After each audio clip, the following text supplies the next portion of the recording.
नमस्कार, मैं हूं आपके साथ अनुराग मुस्कान और आप देख रहे हैं डिबेट का नंबर 1 शो टाल ठोक के। आज की डिबेट मैं आपको बताऊं कि लखनऊ के केजीएमयू में धर्मांतरण और लव जिहाद का आरोप है। पैथोलॉजी विभाग के एचओडी वाहिद अली की शय पर धर्मांतरण का आरोप है। उसी विभाग के डॉक्टर रमीज मलिक पर लव जिहाद का आरोप लगा है। देखिए, ऐसे में बहस बहुत जरूरी हो जाती है। क्यों जरूरी हो जाती है ये भी बताता हूं। केजीएमयू के डॉक्टर्स का ही आरोप है कि कैंपस में रेडिकलाइजेशन का काम हो रहा है, धर्मांतरण का धंधा चल रहा है। आरोप लगाने वाले डॉक्टर केजीएमयू की घटना को अल फलाह से जोड़ रहे हैं। जी हां, जो धमाके के लिए जिम्मेदार है। मुस्लिमों के पढ़े लिखे वर्ग में कट्टरता का एक नया ट्रेंड सामने आ रहा है। अब सबसे बड़ा सवाल यह है कि आखिर ये अल फलाह के बाद केजीएमयू जो चर्चा में आया है, ये ट्रेंड आखिर क्या कहता है? इतना कुछ होता रहा, केजीएमयू प्रशासन अनजान कैसे था? पढ़े लिखे मुस्लिमों में कट्टरपंथी सोच आखिर इतनी तेजी से क्यों पनप रही? और भी कई सवाल जिन्हें हम आज अपने मेहमानों के साथ ताल ठोक के उठाएंगे। हमारे साथ तमाम खास मेहमान जुड़ चुके हैं। मैं मेहमानों का परिचय कराऊं, उनके पास जाऊं, उससे पहले आपको एक छोटी सी रिपोर्ट दिखाता हूं।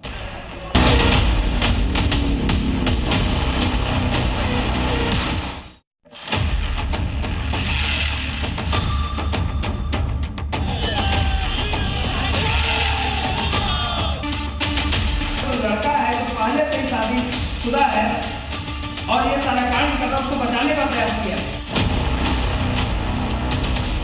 बात आपको मांग दी गई, इसको हम लोग जांच में डाल दे रहे। कैसे हो सकता है? बलात्कारी और पीड़िता बराबर हो सकती है, ये असंभव बात है। हमारी भी तो बेटी है। आपने भी अभी कहा, जिन लोगों ने इसको दबाने का प्रयास किया, किसी का उस पर कार्रवाई लोग जांच करके कार्रवाई करेंगे। बिना जांच के कोई कार्रवाई नहीं हो सकती, जानते हो ना बस आपको।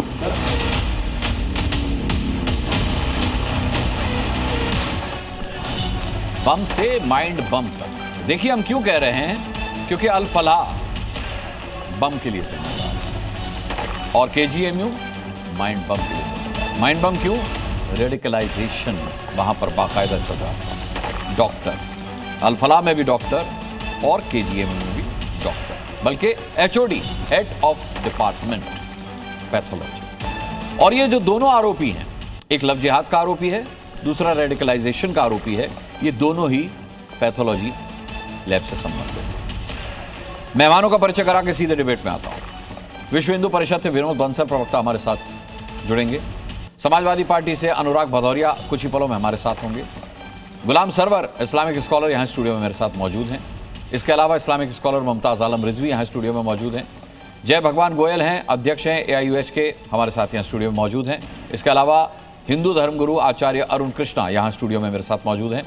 डॉक्टर कपिल देव हमारे साथ केजीएमयू से जुड़ेंगे और आरोपी डॉक्टर वाहिद केजीएमयू से हमारे साथ कुछ पलों में जुड़ने वाले हैं। इसके अलावा आम आदमी पार्टी से घनेंद्र भारद्वाज हमारे साथ प्रवक्ता जुड़ेंगे।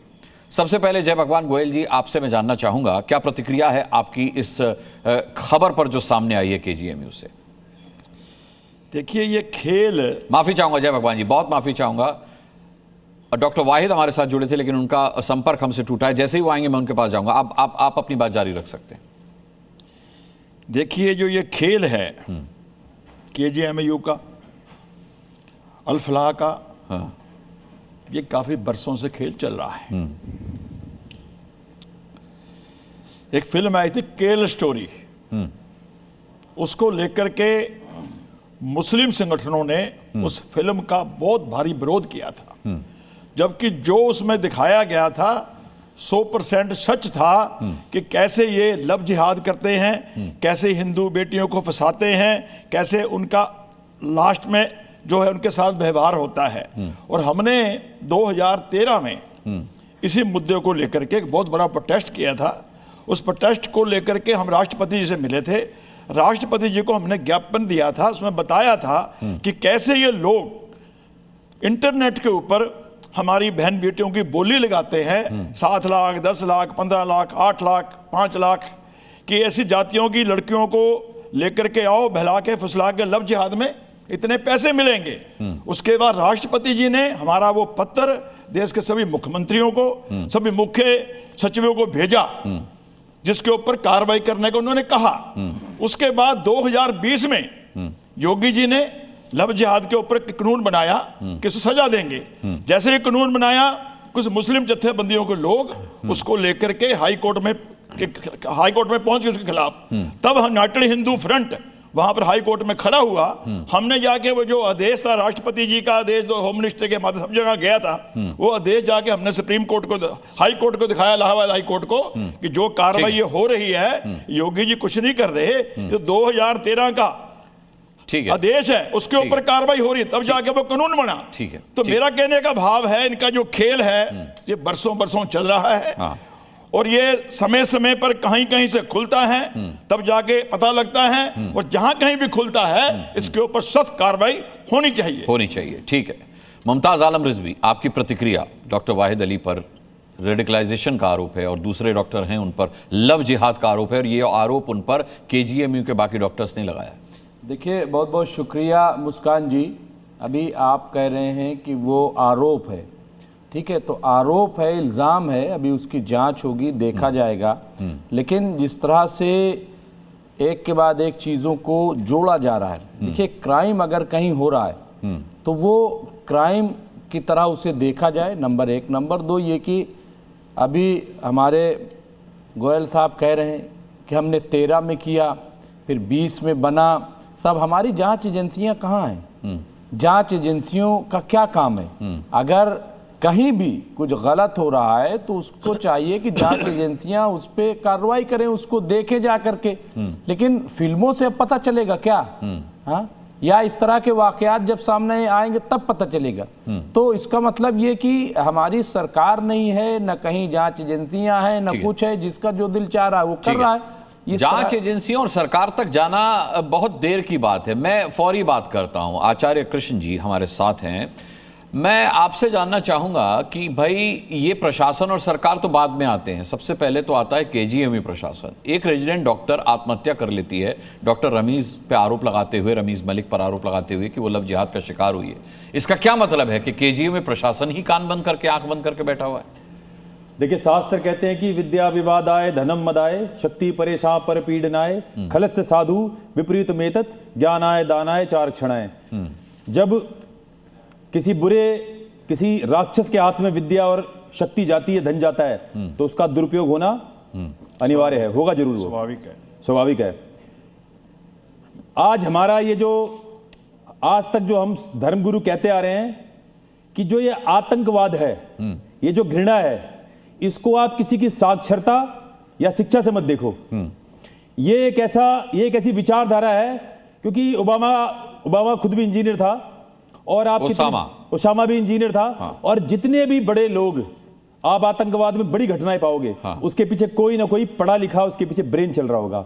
पत्थरबाज अपना काम कर रहे हैं, पढ़े लिखे अपना काम कर रहे हैं, लेकिन इसमें समस्या क्या है? समस्या यह है कि जब तक आप ये बीमारी को स्वीकारता नहीं दोगे, जब तक एक पेशेंट मरीज ये मानेगा नहीं कि मैं बीमार हूं, तब तक बीमारी का इलाज कैसे होगा?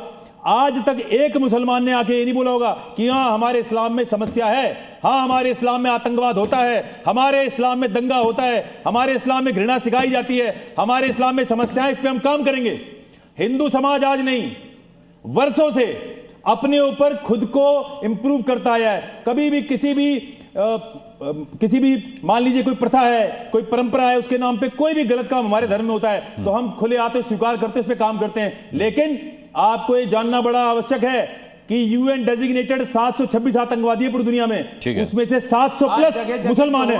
जगह जगह जो हो रहा है उस पे आप क्या कहेंगे? यूएन डेजिग्नेटेड 726 आतंकवादी है, उसमें से 700 प्लस मुसलमान है। और उसके बाद भी अगर मुसलमान का मजहब नहीं होता, अगर आतंकवाद का मजहब नहीं होता, तो हो सकता है आज क्रिसमस पे जो तोड़फोड़ हो रही जगह जगह उस पे बोलिए, लालची कायर की हो सकता है, मजबूरी हो, तो सत्य बोलेंगे कि भगवान राम ने उन्हें सत्य बोलना सिखाया है। 726 आतंकवादियों में से 700 आतंकवादी मुसलमान हैं। और मैं बताता हूं, क्रिसमस रोज पकड़ते हैं, हमला किया जा रहा है, रोज ऐसे मुसलमानों को पकड़ते हैं, शॉपिंग मॉल पे रोज ऐसे मुसलमानों को पकड़ते हैं जो मुसलमान अपना नाम बदल के आज आप आप कहिए, धर्म की छोरियों को बताते हैं, आप कह रहे हो कि अपना नाम सलीम का कहिए आप अगर दम है तो अमरान कहिए कि गलत है, आचार्य दिखाऊं कृष्णा के आपको, दिखाऊं आपको कहाँ हो रहा है, मैं आपको दिखाऊं कहाँ हो रहा है, कहिए आप, बारी पे देखिए बारी पे नहीं ये कह रहे हैं ना, ऐसा बाद में मौका नहीं आता है जो केवल घृणा पर आधारित है। ये कहे कि गलत है, देखिए पर्यायवाची घृणा है और घृणा पर इस्लाम आधारित है। आज तक अच्छा ठीक है, आपने बड़ी बात कही है, अब इस पर रिएक्शन ले आप कहिए पूरा, जिसका बेस कहिए कि गलत है, घृणा हो, कहिए कि गलत है, कहिए कि गलत है, कहिए कि गलत है, कहिए गलत है, मैं तो आतंकवाद कहता हूं, मुर्दाबाद, आप कहिए गलत है। कुछ समझ में नहीं आ रहा गुलाम सरवर, घृणा ही आपका धर्म है, आपका धर्म मुस्लिम नहीं है, घृणा ही आपका धर्म है। आचार्य कृष्णा कह रहे हैं कि इतने डेजिग्नेटेड आतंकवादी हैं 726, उसमें से 700 प्लस मुस्लिम हैं, लेकिन फिर भी आप नहीं मानते कि हमारे धर्म में आतंकवाद है, हमारे धर्म में कट्टरता है। अब आपके सवाल का जवाब पूरा कर रहा हूं, उसमें से 699 सुन्नी मुसलमान हैं। ठीक है आचार्य जी के किसी डेटा पर कोई हमें बात नहीं करनी, उनका डेटा अपनी जगह बिल्कुल दुरुस्त है। सर एक शब्द है जिसको अंग्रेजी में कहते हैं स्टीरियोटाइप, या फिर आप ये कह लीजिए प्री जजमेंट।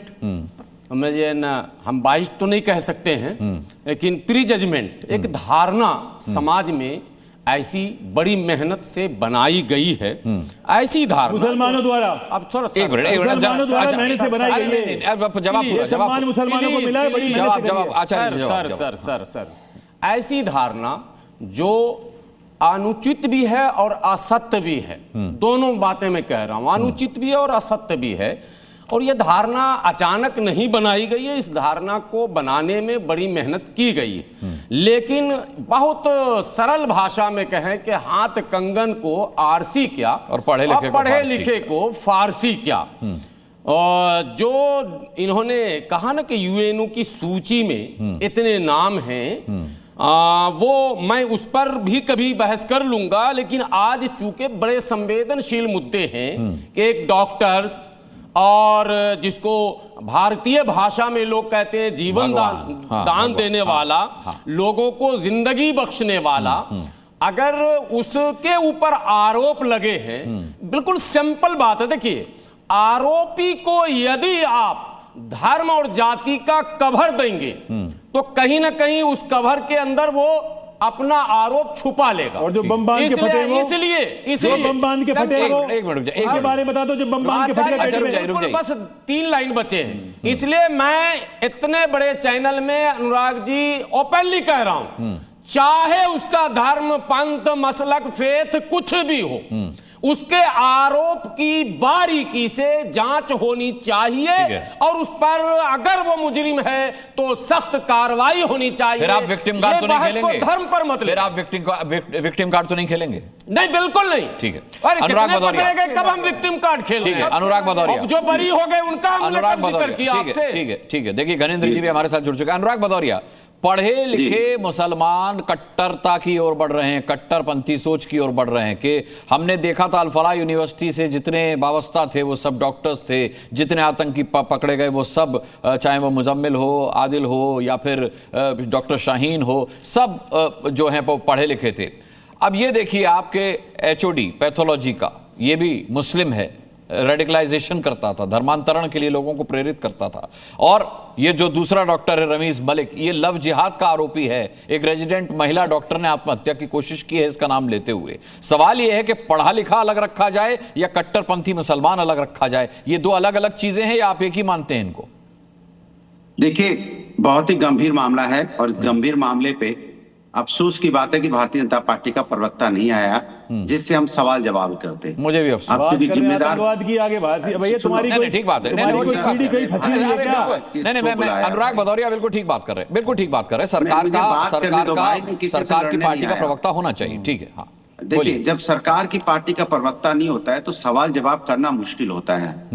अब जिस तरह की घटना घटित हुई है और ये बाकी बहुत दुर्भाग्यपूर्ण जो आरोप लगा है, अब सवाल है कि आरोप अभी लगा है, आरोप अगर सही साबित होता है और इस तरह की घटना हुआ चलती रही तो वहां पुलिस, वहां जो प्रशासन था वो क्या कर रहा था? पहले उस अरे प्रशासन को आतंकवादी ऐसे के बारे में तो डॉक्टर कुछ के बोल दो। खिलाफ- आतंकवादी आज का मसला आतंकवाद है। आतंकवादी तो बोल दो। आज का मसला केजीएम है। फेविकॉल की बात करते हुए आतंकवाद की बात हो रही है, तुम बीजेपी पे आ गए। अरे वो क्या आतंकवाद की बात करो। गलत बात। नहीं आचार्य जी गलत बात। आचार्य जी गलत बात। नहीं बोलिए अनुराग जी।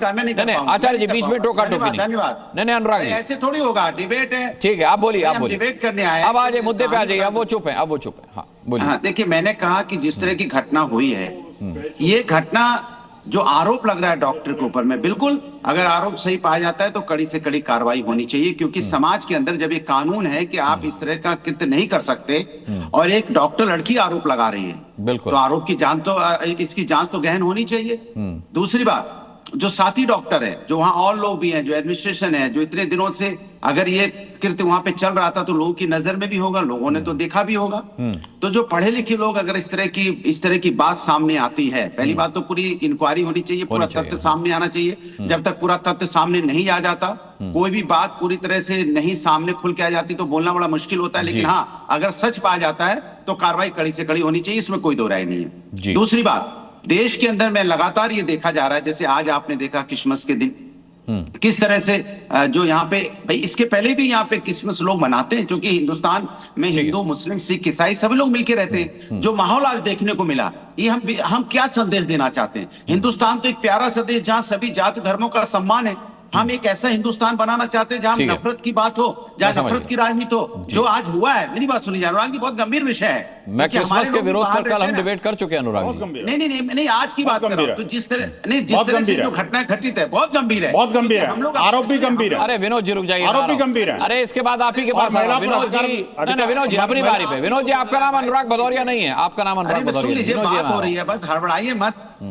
इस तरह से हमारे जो यहाँ पे जिस तरह से आपने देखा आज जो यहाँ पे क्रिश्चियन कम्युनिटी है, जो यहाँ पे जो यहाँ पे जीसस अपनी पूजा करते हैं, या जो अपने जिस तरह से मनाते हैं क्रिसमस, सभी लोग मना रहे हैं, उसमें अगर आप तोड़फोड़ मदरसे में रुक जाइए। डॉक्टर वाहिद हमारे साथ जुड़ गए हैं। अनुराग जी एक सेकंड के लिए रुकूंगा। अनुराग जी जिन पर आरोप है वो डॉक्टर वाहिद हमारे साथ इस वक्त जुड़े हुए हैं, मैं उनसे बात करना चाहूंगा। उसके बाद अनुराग भदौरिया आपके पास आता हूं। डॉक्टर वाहिद, बेहद गंभीर आरोप आप पर, रेडिकलाइजेशन करने का आरोप है। आपके केजीएमयू के डॉक्टर्स ही आप पर आरोप लगा रहे हैं कि काफी समय से आप ये काम कर रहे थे। क्या कहना है आपका, क्या सफाई है आपकी? जी सर बहुत बहुत नमस्कार जी, और धन्यवाद कि आपने मुझे अपने इस प्रतिष्ठित चैनल से जोड़ा जी, और मेरी बात आप तक पहुंचे और शासन प्रशासन तक पहुंचे। जी बताइए। मैं सर केजीएमसी में आज नहीं 2009 में एज ए लेक्चरर ज्वाइन किया, और 2009 से आज 2025 हो गया मैं प्रोफेसर के पोस्ट पे काम कर रहा हूँ। मेरी लैब और मेरा चैम्बर सर ऐसी जगह पे है कि जहाँ पे हर आदमी की एंट्री है, कोई भी आप मौका मुआयना कर सकते हैं। Any time you can come and you can visit. आज भी बंद है डिपार्टमेंट, अदरवाइज आज भी आप आ सकते हैं। मैं जो भी ये घटना पीड़िता के खिलाफ जो भी लड़के ने किया है उसकी घोर निंदा करता हूँ, और कड़ी से कड़ी सजा। आप डॉक्टर रमीज मलिक की बात कर रहे हैं? जी जी। और मेरा इस घटना से या रेडिकलाइजेशन से या धर्म के संबंधित प्रचार से कोई भी संबंध नहीं है, रत्ती बराबर संबंध नहीं है। मेरा कोई फेसबुक अकाउंट चेक कर लीजिए, मेरा ट्विटर अकाउंट चेक कर लीजिए, मेरा व्हाट्सएप क्लिप चेक कर लीजिए, मेरा जो है मोबाइल। भाई डॉक्टर वाहिद, मैं आपकी बात पर यकीन कर भी लूं, लेकिन उससे क्या होता है? आपके ऊपर यह आरोप है कि आप रेडिकलाइजेशन को, धर्मांतरण को शह दे रहे थे, और आप ही के साथी डॉक्टर्स ये आरोप लगा रहे हैं। इसकी क्या वजह? आपके साथी डॉक्टर्स आप पर क्यों आरोप लगा रहे हैं? सर इसकी वजह एकेडमिक जीलस है, और मैं केजीएमसी में 4-5 लैब का इंचार्ज हूँ, और मेरी लैब वन ऑफ द प्रतिष्ठित लैब है जो कि NABL द्वारा मान्यता प्राप्त है। बहुत सारे जी गणमान्य लोगों की जांच, एक मिनट, लैबों के इंचार्ज हैं आप। एक मिनट इनको बोल लेने दीजिए। हाँ बोल लेने दीजिए, बोलिए। 5 लैबों के इंचार्ज है, 4 लैब हमारी 24 घंटे चलती है, मैं उसका इंचार्ज हूँ। और पैथोलॉजी डिपार्टमेंट सर कोई छोटा मोटा डिपार्टमेंट नहीं है जी जी, कि वहाँ कोई भी एक्टिविटी हो और पता नहीं चले। लेकिन डॉक्टर रमीज जो कर रहे थे वो आपको कहाँ पता चला? तो रमीज हमारे पास जो है 8 महीने 9 महीने में 1-8 महीने के लिए पोस्टिंग जो होती है, रोटेशनल पोस्टिंग, वो हर लैब में हिस्टोपैथोलॉजी, साइटोपैथोलॉजी और बाकी लैबों में सब जगह रमीज की पोस्टिंग होती है। अच्छा। तो एक केवल मेरी ही लैब में तो पोस्टिंग हुई नहीं, और वो भी 8-9 महीने पहले हुई थी। दूर दूर तक मेरे से। तो रमीज के ऊपर जो लव जिहाद का आरोप है वो आपके पैथोलॉजी लैब में जिस वक्त वो पोस्टिंग पर आए उस वक्त लगा, मतलब उस वक्त उन्होंने ये काम किया? अब ये मुझे जानकारी नहीं है वो कब से कर रहे थे, कहाँ रह रहे थे, बाहर रह रहे थे, हॉस्टल में रह रहे थे, इसको मेरी जानकारी नहीं है। और अभी रमेश जो है JR2 हैं या JR3 हैं, लेकिन जो भी बात है वो सामने आनी चाहिए ना। मैं तो खुद कह रहा हूं कि मौके मुआयने पे आप आके जांच करिए। नहीं, लेकिन जिस रेजिडेंट डॉक्टर ने आत्महत्या की कोशिश की है, जिस फीमेल डॉक्टर ने, क्या कभी उसने आपसे शिकायत की इस बात की डॉक्टर रमीज को लेकर? कभी कोई शिकायत ना मुझसे ना HOD से। मैं HOD नहीं हूं सर, मैं doctor Wahid Ali faculty in charge हूं केमिकल लैब का। अच्छा। हाँ, HOD कोई और है सर, दूसरे सीनियर प्रोफेसर हैं। अच्छा, ठीक है। अब और वहां पे जो नाम चलाया गया HOD पैथोलॉजी, तो मैं HOD पैथोलॉजी नहीं, वो भी नाम भी गलत चलाया गया। ठीक है, मैं इसको मैं इसको करेक्शन करवाता हूं। आप HOD नहीं है। सर, ये बात सुनने में आई कि मैं PhD केवल एक विशेष वर्ग को कराता हूं, तो मेरे पास 3 PhD स्टूडेंट हैं। एक PDF स्कॉलर है, वो उसमें स्वाति मिश्रा नाम है उसका, दूसरी PhD स्कॉलर है प्रियंका शर्मा, और तीसरी एक जोया शाकिर है। तो 3:1 का रेशियो है। बाकी सिलेक्शन कमेटी होती है PhD का, डायरेक्ट वहां से एकेडमिक सिलेक्शन करके फिर वो भेजे जाते हैं डिफरेंट फैकल्टीज में। अब मुझे ये बताइए कि इतने साफ गो होने के बावजूद भी आपके ऊपर मास्टरमाइंड, रेडिकलाइजेशन का मास्टरमाइंड होने का आरोप लग रहा है। अब क्या कीजिएगा? सर, मैं अपनी बात मैं तो कह रहा हूं, मैं रख रहा हूं, मीडिया के सामने भी रख रहा हूं, और आपको मैं कहूंगा कि आप आके पूरा सारा मुआयना कर लीजिए कि कहाँ पे कौन सा मटेरियल है, कहाँ पे एक्टिविटीज होती है, कहाँ नमाज पढ़ी जाती थी। मेरा चैम्बर सर मेन लैब के बीचों बीच है, ग्लास का डोर लगे हुए हैं। वहाँ इतनी जगह नहीं है कि आप 3 आदमी आ जाइए तो रेडिकलाइजेशन के लिए जगह की जरूरत, थोड़ी सोच की जरूरत है डॉक्टर वाहिद। तो कोई तो एविडेंस होगा ना सर। हाँ। कोई वीडियो क्लिप होगा, कोई ऑडियो क्लिप होगा, कुछ भी तो होगा मेरा पुराना रिकॉर्ड पिछले 15 साल का। और लैब में वेब कैमरे भी लगे हुए हैं, वेब कैमरे भी लगे हुए हैं। वेब कैमरे आप समझे नहीं, आप डॉक्टर रमीज की बात कर रहे हैं, मैं आपकी बात कर रहा हूं। मैं कह रहा हूं रेडिकलाइजेशन के लिए ना तो CCTV कैमरों की जरूरत है, ना ग्लास केबिन्स की जरूरत है। रेडिकलाइजेशन एक सोच के जरिए होता है। आप धर्मांतरण के लिए लोगों के दिमाग में वही तो मैं कह रहा हूं, मेरा कहीं इकट्ठा हुए हो, बात किया हो, कोई फोटो हो, कोई वीडियो क्लिप हो, या मेरे कमरे की कोई वीडियो क्लिप हो, तो चलाइए आप। मैं तो रिक्वेस्ट कर रहा हूं आपसे। अच्छा, एक मिनट। अच्छा, एक मिनट, मैं बात कर रहा हूं अभी डॉक्टर वाहिद से। मैं बात कर रहा हूं डॉक्टर वाहिद, तो आपका मतलब उल्टा ये आरोप है कि आपको टारगेट इसलिए किया जा रहा है क्योंकि आप मुस्लिम हैं। ये जो रमीज है, ये एक विशेष वर्ग से है, और डिपार्टमेंट में मैं भी उसी वर्ग से आता हूँ। नहीं, मुस्लिम वर्ग की आप बात कर रहे हैं, आप मुस्लिम होने की बात कर रहे हैं। जी बिल्कुल। हाँ, तो मतलब आपका कहना यह है कि आपको मुस्लिम होने की वजह से टारगेट किया जा रहा है। नहीं होता, अगर ये मेरे विभाग में नहीं होता, कहीं और विभाग में होता, तो वहां के लोगों का नाम आता इसमें। ठीक है, अब आपका कहना है कि आपको मुस्लिम होने की वजह से टारगेट किया जा रहा है, लेकिन आप तो 2009 से वहां हैं, तब टारगेट क्यों नहीं किया गया? अब टारगेट क्यों किया जा रहा है? नहीं, तो मैं वही तो कह रहा हूं सर, ये एकदम से क्यों सामने आया? हाँ, अगर होता तो कुछ तो पिछला ट्रैक रिकॉर्ड होता ना कहीं पे। हाँ, नहीं, ट्रैक रिकॉर्ड की वजह से ही तो आप पर आरोप लगा होगा, 1-2 मामलों को लेकर के आपको मास्टरमाइंड। नहीं, मैं तो आप देखिए, ये तो आप अपनी सफाई क्या देंगे अदालत में वो निर्भर करता है, लेकिन सवाल ये कि आप ही के KGMU के साथी डॉक्टर्स आप पर आरोप लगा रहे हैं। आरोप मैं नहीं लगा रहा आप पर। साथी डॉक्टर नहीं है सर, वो एक संगठन है, उस संगठन ने आरोप लगाया है। कौन सा संगठन है बताइए, खुलकर बताइए, कौन आरोप लगा रहा है आप पर? साथी डॉक्टरों जिन्होंने जो है ये आपको भेजा है रिकॉर्डिंग, हाँ। वो उनका पता कर लीजिए कि किन लोगों ने आरोप लगाया है। हाँ। और ठीक है, मेन चीज यही है सर कि चूंकि जो लैब मैं रन कर रहा हूं, जो काम है हमारे पास 10,000-12,000 सैंपल पर डे हमारे यहाँ काम हो रहा है। हमारे पास सर इतना समय ही नहीं है कि इसके लिए हमारे पास एक्टिविटी करने के लिए टाइम हो। अब आप अपना बचाव कैसे करेंगे? बचाओ मैं तो कह रहा हूं सर, आप पूरा फेयर इंक्वायरी सेटअप की जाए, और उसमें जो भी हो, जो भी पकड़ा जाए, उसके लिए जो भी सजा हो वो मैं भुगतने के लिए तैयार हूं। ठीक है, मेरे साथ जय भगवान गोयल हैं, आपसे कुछ पूछना चाहते हैं। जय भगवान, आपने कहा कि फैकल्टी इंचार्ज हैं हम, आप HOD नहीं है। नहीं, तो जो भी कोई डॉक्टर रखा जाता है आपको उसकी जानकारी है, और जो आपने कहा 8-9 महीने पहले आया है, अगर कोई 8-9 महीने पहले आया है, गलत काम कर रहा है वो, तो क्या उसको छोड़ दिया जाए? नहीं, बिल्कुल नहीं छोड़ा जाए। आप 2009 से ये काम कर रहे हैं, लगभग 15-16 साल से कर रहे हैं। पहले आपके ऊपर कोई रोप नहीं लगा ना, अब कुछ हुआ तभी तो रोप लगा है। अब हुआ है, रोप लगा है, फिर आप इनोसेंट बोल दो कि हम मुसलमान हैं इसलिए रोप लगा है। अब उनका जवाब। सर, मैं कह रहा हूं मेरा अपॉइंटमेंट 2009 से हुआ, 2009 से 2025 हो गया। अगर कोई इस तरह के कहीं कोई इन्वॉल्वमेंट होता तो कुछ तो कभी सामने आता। कोई मेरा क्लिप, कोई फीड वीडियो क्लिप, कोई फुटेज, कुछ भी कहीं का भी आप अगर आपके खिलाफ आरोप लगाने वालों ने आपके खिलाफ सबूत भी पेश कर दिए तब क्या करेंगे? हाँ, तो सबूत पेश करिए ना, सबूत पेश करें। देखिए, रेडिकलाइजेशन के मामले में सबूत कोई इंडिविजुअली हो सकता है जो ये कहे कि डॉक्टर वाहिद के कहने पर हमने जो है हमारा माइंड वॉश करने की कोशिश की गई। वो तो इम्प्लांट, इसलिए मैं बता रहा हूं कि ये 3 दिन से ये एक्टिविटी चल रही थी। पहले दिन बिना, अब आप ये कह रहे हैं कि कोई पीड़ित सामने आया तो आप कहेंगे कि वो प्लांटेड है, मेरे खिलाफ उसको पढ़ा करके भेजा गया है। पहले दिन बिना बगैर उसके चला, दूसरे दिन इंडिकेट किया, तीसरे दिन नाम किया। इसका मतलब कि ये प्लांटेड चीजें चल रही थी।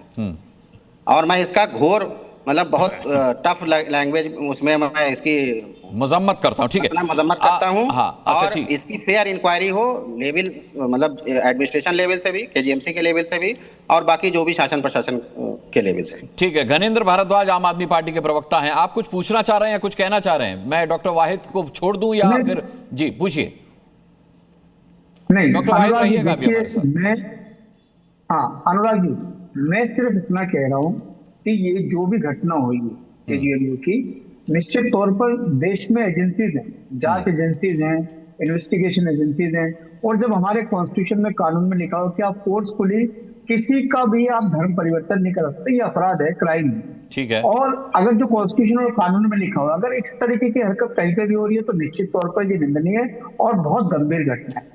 मेरा सिर्फ इतना कहना है कि जो लोग भी आरोपी, उनके खिलाफ इन्वेस्टिगेशन एजेंसी जांच करेगी। जी नहीं, लेकिन घनेंद्र जी, डॉक्टर वाहिद कह रहे हैं कि अगर कल को देखिए, रेडिकलाइजेशन का सबूत कोई इंडिविजुअल हो सकता है, लेकिन डॉक्टर वाहिद का कहना है कि अगर कोई इंडिविजुअल सामने आता है तो इसका मतलब होगा कि वो प्लांटेड है। सर, अभी तक अगर कोई ऐसा था तो इंडिविजुअल सामने आना चाहिए था ना। अकेले नहीं हूँ, 18 फैकल्टी है, एचओडी है, 18 फैकल्टी काम कर रही है। कभी किसी ने कुछ तो देखा होता, कुछ भी तो बताया होता किसी को। जी घरेंद्र जी, वो छुप के तो काम नहीं हो पाएगा। ठीक है डॉक्टर वाहिद, आता हूं आपके पास, रुकिए। डॉक्टर साहब को एक बात एडिशनल कह के जाना चाहिए कि अगर आता कह के आप नहीं जाइए कि अगर होता तो आता, अगर अब भी कोई प्रामाणिक साक्ष्य अगर आते हैं, ऑथेंटिक अगर एविडेंस है तो आपको कबूल करना चाहिए और करना पड़ेगा।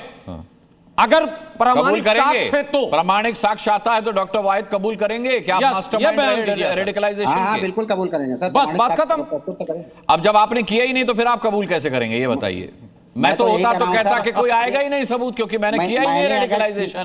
अब अगर पुख्ता, अब मैं वही तो कह रहा हूं ना, अब अगर मैं करूंगा तब कहूंगा पुख्ता सबूत आएगा तो मैं मान लूंगा मैं गुनहगार हूं। जब मैंने गुनाह किया ही नहीं है तो मैं कहूंगा पुख्ता सबूत है ही नहीं कोई। साइकोलॉजी एक मिनट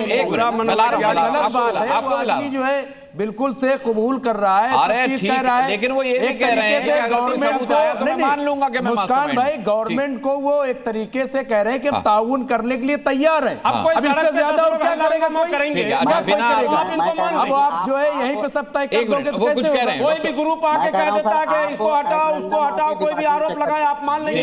इन्होंने अंतिम बात कही है, तीनों एक हो गए, तीनों एक हो गए, बिना आरोप से बिना, अच्छा एक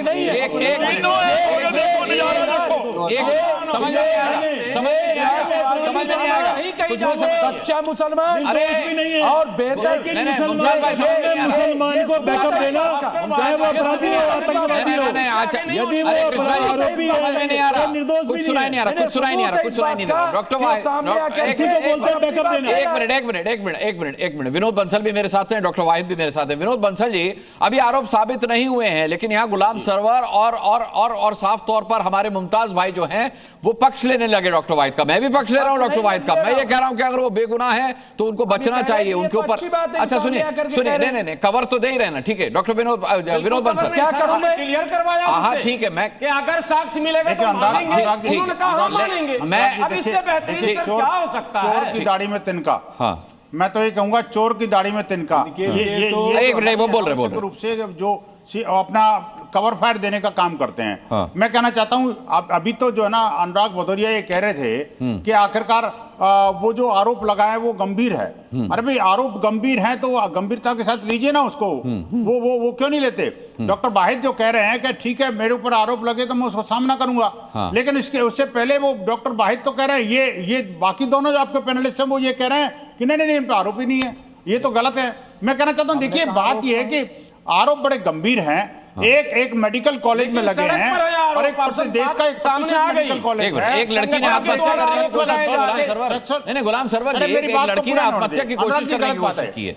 आप ऐसा मत बोलिए। एक रेजिडेंट डॉक्टर ने आत्महत्या करने की कोशिश की है। जी बोलिए विनोद बंसल बोलिए। तो मुझे मेरी बात को पूरी करने दीजिए। देखिए एक रेजिडेंट डॉक्टर ने देखिए एमडी की स्टूडेंट, आप सोचिए ना कोई छोटी मोटी हस्ती नहीं है वो एक एमडी की पोस्ट ग्रेजुएट स्टूडेंट है। और आप उसने जो है ना जो आरोप लगे हैं सिर्फ एक आरोप नहीं लगाया, धर्मांतरण का, सेक्सुअल असॉल्ट का और अब उसको हाइड ऑफ द आइडेंटिटी का और जिस तरह से ब्रेन जो उनको जबरदस्ती वो ठीक है वो सब हम जान चुके हैं। विनोद बंसल मेरे एक सवाल का जवाब दीजिए। विनोद बंसल मेरे एक सवाल का जवाब दीजिए। ये किसका काम है? ये लोकल इंटेलिजेंस का काम है, ये सरकार का काम है, ये प्रशासन का काम है। 2017 से जीरो टॉलरेंस का कहां कर रही है? अगर डॉक्टर वाहिद को आप रेडिकलाइजेशन का मास्टरमाइंड कहकर आरोपित कर रहे हैं तो सरकार कहां है, प्रशासन कहां है, लोकल इंटेलिजेंस कहां है? अगर डॉक्टर रमीज एक महिला के साथ लव जिहाद करते हैं, महिला डॉक्टर के साथ, तो प्रशासन कहां है, सरकार कहां है, लोकल इंटेलिजेंस कहां है? क्यों नहीं है तभी तो सरकार वो इन्वेस्टिगेशन कर रही है, तभी तो अरे सरकार तो आरोप लगने के बाद इन्वेस्टिगेशन कर रही है, विरोध के बाद इन्वेस्टिगेशन कर रही है। डॉक्टर रमीज भागे फिर रहे, डॉक्टर वाहिद तो यहाँ पर है, डॉक्टर वाहिद तो नहीं भागे, डॉक्टर वाहिद तो नहीं भागे, डॉक्टर वाहिद तो भागे फिर रहे हैं, डॉक्टर वाहिद तो भागे फिर रहा है, डॉक्टर वाहिद तो नहीं भागे, क्यों भागा फिर रहा है? जब सच्चाई तक क्यों भागा फिर रहा है? और सच्चे डॉक्टर वाहिद कुछ कहना चाह रहे हैं, खड़े हैं डॉक्टर वाहिद के साथ तीनों की तीनों क्यों खड़े? डॉक्टर वाहिद कुछ कहना चाह रहे हैं। आप अपने लोकल संवाददाता को भेज के हाँ मेरा लैब, मेरी सारी चीजें, मेरे चैम्बर की बहुत गहनता। अच्छा मुझे एक बात बताइए, आप बार बार कह रहे हैं कि आपके चैम्बर की जांच कर ली जाए, आप जहां बैठते हैं वहां जांच कर ली जाए, आपके डिपार्टमेंट की जांच कर ली जाए, क्या आपको आपत्ति आपके लैपटॉप की भी जांच की जाए, आपके मोबाइल की भी जांच की जाए? एवरीथिंग सारे सोशल अकाउंट जांचे जाए।